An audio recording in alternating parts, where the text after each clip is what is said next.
Assalamualaikum warahmatullahi wabarakatuh. Selamat bertemu dengan saya kembali. Kali ini saya akan menjelaskan bagaimana struktur penulisan artikel e-literasi.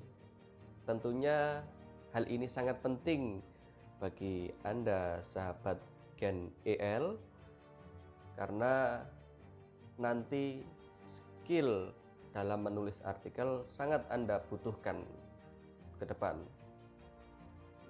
Untuk lebih lanjut, check it out.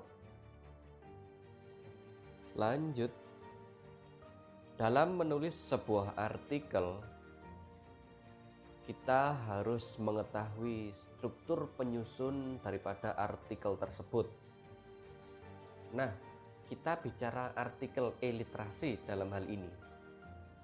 Artikel e-literasi yang saya buat itu mengandung 3 struktur penyusun. Nah, struktur penyusun ini terdiri dari 3 paragraf. Apa saja itu?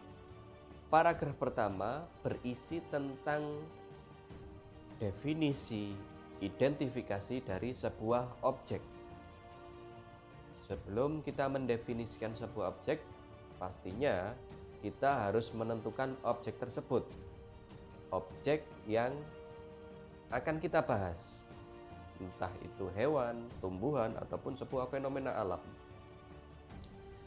Setelah kita definisikan secara umum, yang kedua yaitu paragraf kedua berisi tentang klasifikasi atau deskripsi yang bersifat khusus.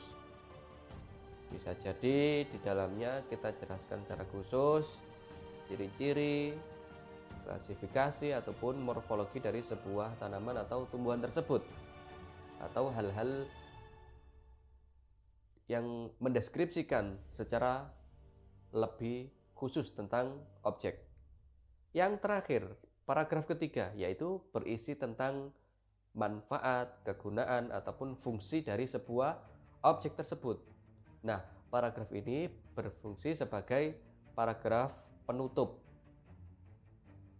Apabila kita sudah memenuhi 3 struktur tadi, paragraf 1, paragraf 2, dan paragraf 3, maka artikel yang kita tulis layak untuk dijadikan bahan bacaan pada artikel e-literasi pada program kita.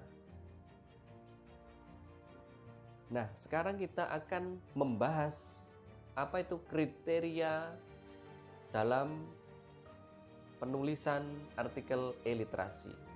Ada 4 hal utama yang akan kita jadikan sebagai kriteria untuk menilai sebuah artikel.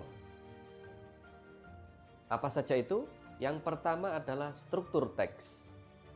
Struktur teks akan kita amati melalui paragraf pembuka, isi, dan penutup. Apakah sudah mengandung 3 unsur ini? Kalau sudah, berarti poin struktur teks memiliki nilai yang bagus. Yang kedua, yaitu kreativitas ide. Seberapa kita kreatif dalam mendeskripsikan sebuah objek, itu tentunya menjadi penilaian utama kita. Olah bahasa, kemudian kreativitas memunculkan sebuah bahasan-bahasan yang mungkin belum pernah dibahas di artikel lain. Nah, ini unsur kreativitas ide. Yang ketiga, yaitu kepaduan. Sebuah artikel yang akan kita nilai bagus atau tidaknya bisa kita lihat kepaduan antar kalimat.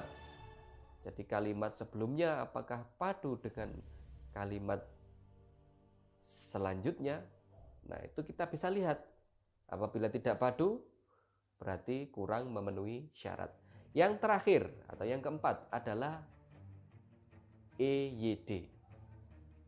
Sebuah artikel tentunya harus sesuai dengan ejaan yang baik dan benar. Nah, itu hal-hal yang perlu kita perhatikan atau 4 kriteria penting dalam penulisan artikel e-literasi. Terima kasih. Itu adalah penjelasan singkat saya mengenai struktur penulisan e-literasi. Terima kasih. Itu sekian penjelasan singkat dari saya tentang penulisan artikel e-literasi. Semoga bermanfaat dan saya harapkan Anda memiliki jiwa-jiwa seorang penulis, di mana Anda harus memahami setiap unsur yang dibutuhkan dalam sebuah tulisan. Semangat, sahabat Gen L. Saya terus mendukung Anda.